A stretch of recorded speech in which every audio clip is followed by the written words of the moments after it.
December 27, 1984, marked a significant event when a team of meteorite hunters from the United States ventured into Antarctica's Allen Hills region.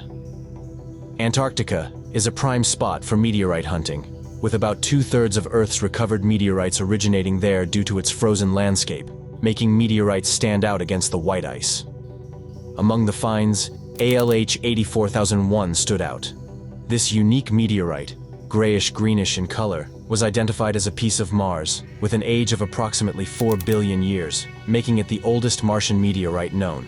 Its age suggests it formed during a time when liquid water flowed on Mars, hinting at the possibility of past Martian life.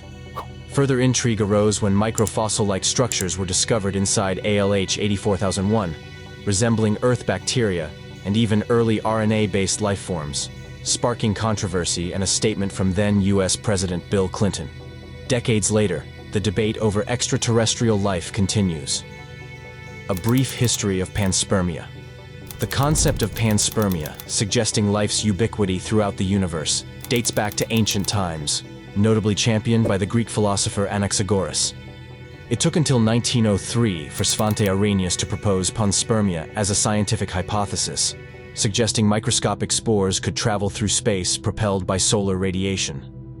Despite initial challenges, recent evidence supports panspermia as a viable mechanism for life propagation. It involves 3 stages, the first being organisms escaping their home planet. Recent experiments show microorganisms can survive at surprising altitudes and even on the International Space Station's outer surfaces.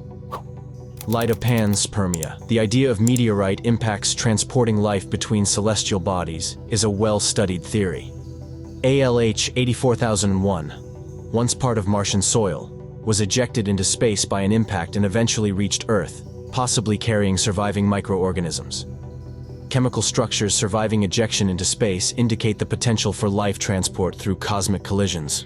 But this is just the first stage of a complex process. Second stage, surviving in space. Studies in space have shown that while some microorganisms perish due to exposure to ultraviolet radiation, others can survive when shielded from it, such as by clay or meteorite-like powder. This challenges the original panspermia concept proposed by Arrhenius in 1903, where organisms would be propelled through space by solar radiation pressure.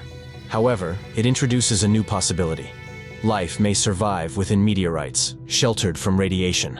This lithopanspermia scenario faces challenges, though, as meteorites can take thousands of years to reach another celestial body, and survival over such timescales is uncertain. Additionally, the impact speed of a meteorite can be too high for survival upon collision, unless it enters an atmosphere that assists in braking. Third stage, surviving impact. When a meteorite enters a planet's atmosphere, its surface and the surrounding air heat up, creating the fiery trail and smoke they leave behind. But it's important to remember that the entire process of entry into Earth's atmosphere lasts only a few seconds. What we know is that, depending on the size of the meteorite, its outermost parts can serve as a kind of heat shield, protecting what's inside.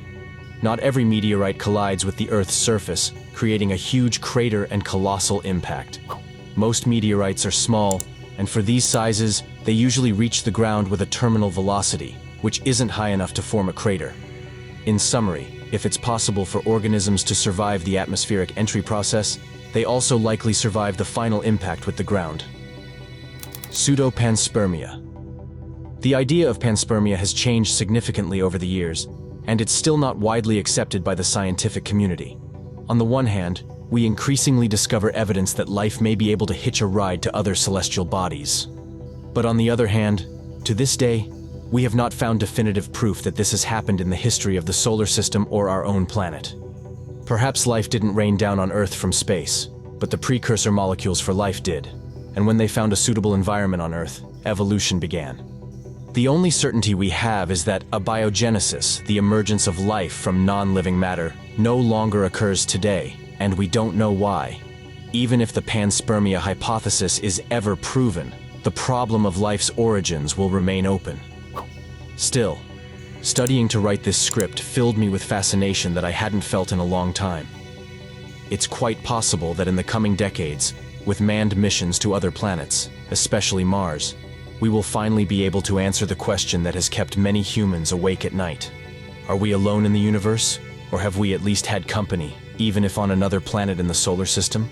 If you'd like to dive a little deeper on this question, I have another video talking about it.